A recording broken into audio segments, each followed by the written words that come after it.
SEO यानी कि search engine optimization. Digi skills के इस प्लेटफॉर्म पर आप सर्च इंजन ऑप्टिमाइजेशन पे एक अलग से कोर्स फुल फ्लेज पढ़ेंगे, लेकिन इस सेशन के अंदर मैं आपको जेनेरिकली और ब्रॉडली एसईओ के बारे में थोड़ा सा बताऊंगा कि एसईओ है क्या और कब कब हमें एसईओ की ज़रूरत पड़ती है और यूज़ करना चाहिए और इसके फ़वाद क्या क्या हैं।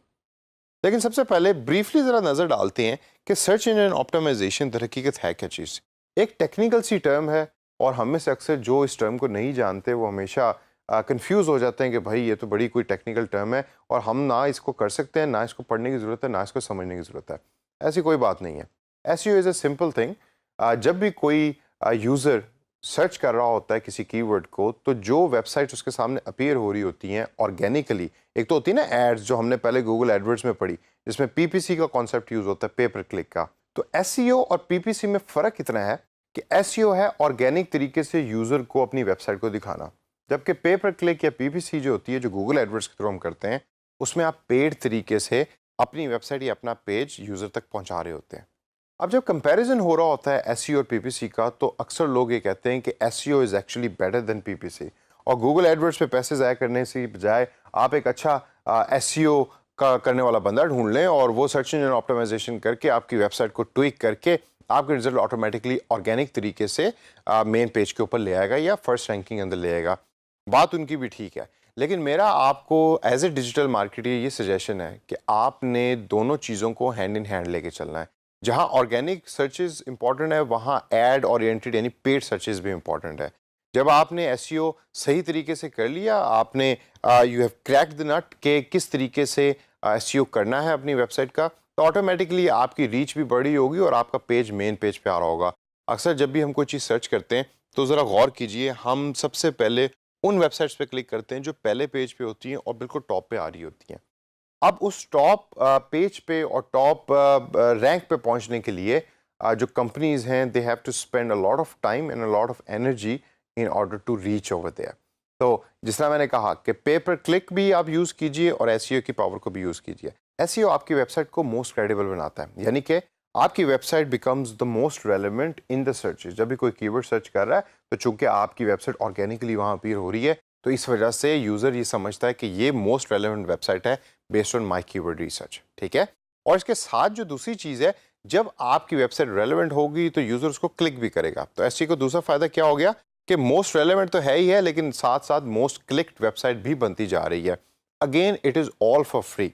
तो पे पर क्लिक में आप पे करके वो काम करवा रहे हैं, जब भी सर्च इंजन ऑप्टिमाइजेशन की पावर को यूज़ करके आप ये तमाम चीज़ें फ्री के अंदर करें, यानी कि ऑर्गेनिक तरीके से करें। इसके अलावा ज़रा थोड़ी सी नज़र डालते हैं कि चंद और मज़ीद बेनिफिट्स क्या क्या हो सकते हैं एसईओ के। सबसे पहले और सबसे बड़ा बेनिफिट ये है कि कुछ लोग हम में से ऐसे हैं कि जिनको एड्स पसंद नहीं है। आप अपने आप ज़रा गौर कीजिए कि आप मैच देख रहे हैं टीवी पे बैठे, दरमियान में एड्स चलना शुरू हो जाती हैं, बेशक वो आपकी फेवरेट प्रोडक्ट की ऐड हो, लेकिन अक्सर ये होता है कि आपको वो एड्स पसंद नहीं आती। इसी तरीके से इसी तरह के लोग डिजिटल इन्वायरमेंट में भी एग्जिस्ट करते हैं जिनको एड्स पसंद नहीं होती। तो जब भी आप कुछ चीज़ टाइप करते हैं और ऐड ऊपर अपीयर हो रही होती है, तो हम में से अक्सर ऐसे लोग हैं कि जो उन एड्स को देखकर कहते हैं कि भाई इस पे तो मैंने क्लिक नहीं करना, let's scroll down and let's find out कि कौन कौन सी वेबसाइट जो हैं ऑर्गेनिक तरीके से अपीयर हो रही हैं। तो एसईओ उस चीज़ का आंसर है, क्योंकि आपकी वेबसाइट के साथ ऐड का लफ्ज़ लिखा हुआ नज़र नहीं आ रहा होता जिस तरह गूगल एडवर्ड्स की कैंपेन में होता है। तो इसकी वजह से वो लोग जिनको एड्स पसंद नहीं हैं, वो आपकी वेबसाइट को अगेन मोस्ट रेलेवेंट भी समझेंगे और मोस्ट क्रेडिबल भी समझेंगे और फिर आपकी वेबसाइट पे क्लिक करेंगे। दूसरा बड़ा बेनिफिट एसईओ का है लॉन्ग टर्म वैल्यू। आपने इन्वेस्ट कर दिया एसईओ के अंदर, टाइम लगाया, टेक्निकल नॉलेज गेन किया, नॉन टेक्निकल गेन किया, दोस्तों से पूछा, खुद लर्न किया, लेकिन जब आपने एक वेबसाइट को रैंकिंग रिजल्ट के अंदर टॉप पे ला के छोड़ दिया, तो वो वहाँ स्टे करती है कुछ अर्सा। It doesn't go down again in ranking and searches ज़्यादा जल्दी। तो वो जो वैल्यू है over the period of long term जो है वो अचीव होना शुरू हो जाती है। अब यहाँ आकर अगर आप अपनी वेबसाइट को अपडेट करना छोड़ देते हैं या एसईओ को नहीं इम्बेड कर रहे होते ऑन अ रेगुलर बेसिस, तो फिर इवेंचुअली आपकी वेबसाइट जो है वो रैंकिंग में गिरेगी। लेकिन for a longer period of time आपकी वेबसाइट अपीयर हो रही होती है टॉप रिसर्चेस के अंदर, और जब भी कोई कीवर्ड टाइप करता है तो आपकी वेबसाइट उसके सामने अपीयर होती है। अच्छा, इससे आगे चल के देखें तो अगला जो मेन पॉइंट जो मेरे नज़दीक बड़ा इंपॉर्टेंट एसईओ का है, वो ये कि ब्रांडिंग में आपको बहुत हेल्प करता है।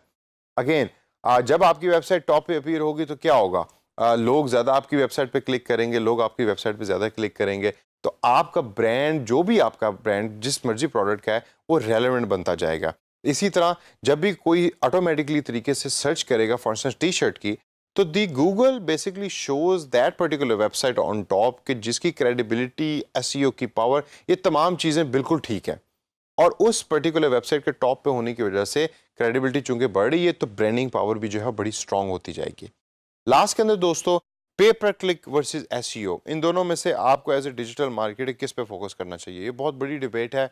आज जैसा मैंने पहले भी कहा कि हम में से मेजॉरिटी लोग ऐसे हैं कि जो कहते हैं कि भाई सिर्फ एसईओ को यूज़ करो, पे पर क्लिक को छोड़ दो। मैं बिल्कुल ये सजेस्ट नहीं करूंगा। SEO is hard work, search engine optimization is not easy, it is hard work. Pay per click जो है वो it's convenient also, yes you do pay, लेकिन आपका वो तमाम जो ऑब्जेक्टिव्स हैं वो अचीव कर पाती है। तो आपने एसईओ को भी साथ लेके चलना है, पे पर क्लिक को भी साथ लेके चलना है। डीजी स्किल्स का कोर्स जो है सर्च इंजन ऑप्टिमाइजेशन का, उसको आपने गौर से देना है और गौर से पढ़ना है, ताकि आपके पास सर्च इंजन ऑप्टिमाइजेशन की टेक्निकल स्किल भी आ जाए और ये काम भी आप अपने तौर पे खुद घर पे बैठ के करना शुरू कर दें।